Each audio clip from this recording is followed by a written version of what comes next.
छत्तीसगढ़ की मिनी माता अर्थात मीनाक्षी देवी कुल कितनी बार लोकसभा सांसद चुनी गई थी? इसके ऑप्शन है ए 3 बार, बी 4 बार, सी 5 बार या डी 7 बार। स्टॉप वॉच के 0 होने से पहले आप इस प्रश्न का जवाब अपने मन में सोच लीजिए।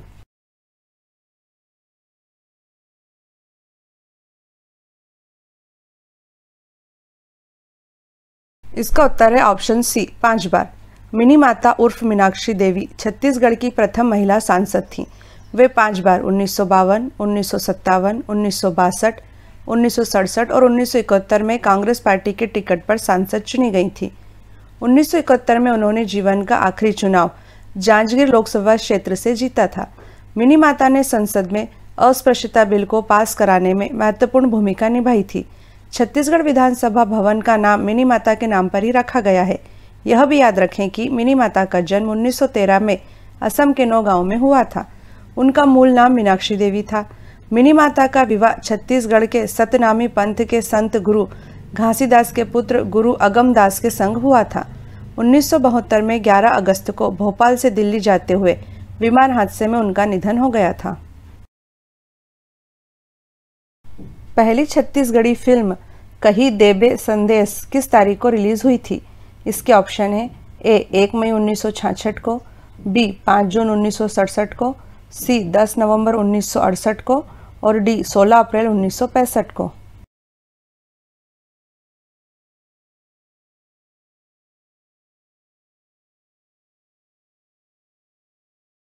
इसका उत्तर है ऑप्शन डी 16 अप्रैल 1965 को।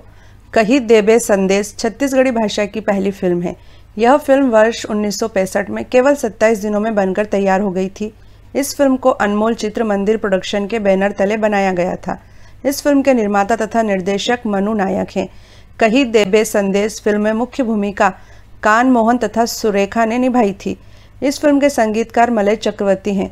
यह फिल्म समाज में व्याप्त जाति प्रथा, अशिक्षा के ऊपर चोट करने वाली अंतरजातीय प्रेम कथा पर आधारित है। यह फिल्म 16 अप्रैल 1965 को रिलीज हुई थी तथा इस फिल्म को पहले ही दिन अर्थात 16 अप्रैल 1965 को तत्कालीन सूचना तथा प्रसारण मंत्री श्रीमती इंदिरा गांधी ने भी देखा था। 1 नवंबर 2020 को छत्तीसगढ़ सरकार के शहीद वीर नारायण सिंह पुरस्कार से किसे सम्मानित किया गया है?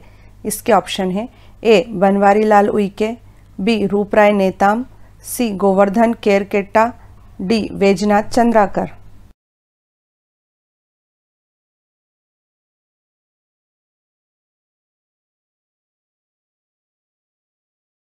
इसका उत्तर है ऑप्शन बी रूपराय नेताम।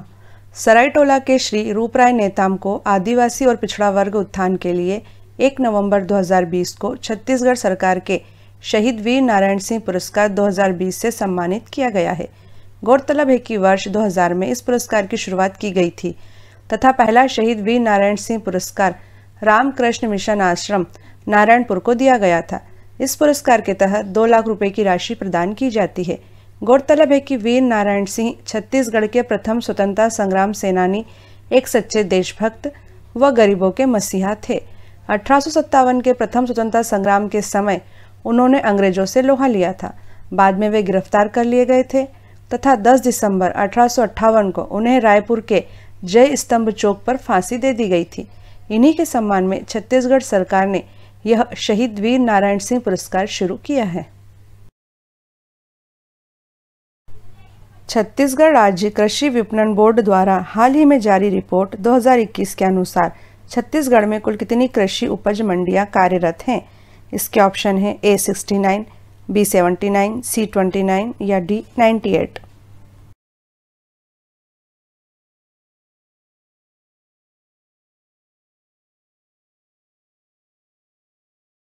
इसका उत्तर है ऑप्शन ए 69। छत्तीसगढ़ राज्य कृषि विपणन बोर्ड द्वारा अप्रैल 2021 में जारी रिपोर्ट के अनुसार वर्तमान में छत्तीसगढ़ में 69 कृषि उपज मंडियां एवं 118 कृषि उपज उप मंडियां कार्यरत हैं। छत्तीसगढ़ राज्य कृषि विपणन बोर्ड के वर्तमान अध्यक्ष कौन हैं? इसके ऑप्शन है ए भूपेश बघेल, बी रविंद्र चौबे, सी धनंजय देवांगन, डी सतीश पांडे।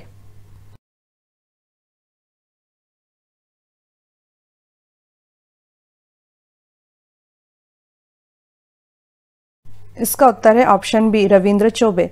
छत्तीसगढ़ राज्य कृषि विपणन बोर्ड के वर्तमान अध्यक्ष छत्तीसगढ़ के कृषि मंत्री श्री रविंद्र चौबे हैं। छत्तीसगढ़ राज्य कृषि विपणन बोर्ड द्वारा हाल ही में जारी रिपोर्ट 2021 के अनुसार छत्तीसगढ़ में सर्वाधिक कृषि उपज मंडियां किस संभाग में कार्यरत हैं। इसके ऑप्शन है ए अंबिकापुर, बी रायपुर, सी बस्तर और डी बिलासपुर।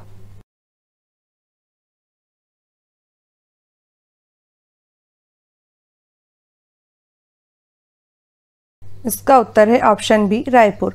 छत्तीसगढ़ राज्य कृषि विपणन बोर्ड द्वारा हाल ही में जारी रिपोर्ट 2021 के अनुसार छत्तीसगढ़ के रायपुर में सर्वाधिक 30 कृषि उपज मंडियां तथा 56 कृषि उपज उपमंडियां हैं।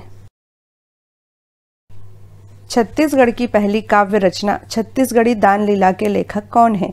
इसके ऑप्शन है ए पंडित सुंदरलाल शर्मा त्रिपाठी, बी गजानन माधव मुक्तिबोध, सी लोचन प्रसाद पांडे या डी प्यारेलाल गुप्त।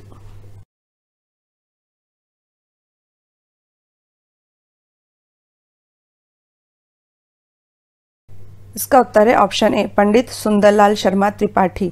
छत्तीसगढ़ की पहली काव्य रचना छत्तीसगढ़ी दान लीला पंडित सुंदरलाल शर्मा त्रिपाठी की एक चर्चित कृति है। लेखक, समाज सुधारक तथा स्वतंत्रता संग्राम सेनानी पंडित सुंदरलाल शर्मा त्रिपाठी के प्रयासों से ही महात्मा गांधी 20 दिसंबर 1920 को पहली बार रायपुर आए थे। राष्ट्रपति रामनाथ कोविंद ने 6 अप्रैल 2021 को किसे देश का अगला सुप्रीम कोर्ट का प्रधान न्यायाधीश अर्थात सीजेआई नियुक्त किया है। इसके ऑप्शन है ए मनोहर साल्वे को, बी एन.वी. रमना को, सी प्रमोद खेत्रपाल को, डी जे.के. माथुर को।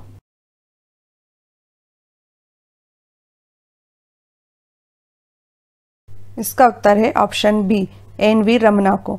राष्ट्रपति रामनाथ कोविंद ने 6 अप्रैल 2021 को एन.वी. रमना को देश का अगला सुप्रीम कोर्ट का प्रधान न्यायाधीश अर्थात सीजेआई नियुक्त किया है। वह 24 अप्रैल 2021 को पदभार संभालेंगे। राष्ट्रपति उन्हें पद की शपथ दिलाएंगे। एन.वी. रमना का कार्यकाल 26 अगस्त 2022 तक का होगा। गौरतलब है कि देश के वर्तमान मुख्य न्यायाधीश जस्टिस शरद अरविंद बोबड़े 23 अप्रैल 2021 को रिटायर हो रहे हैं।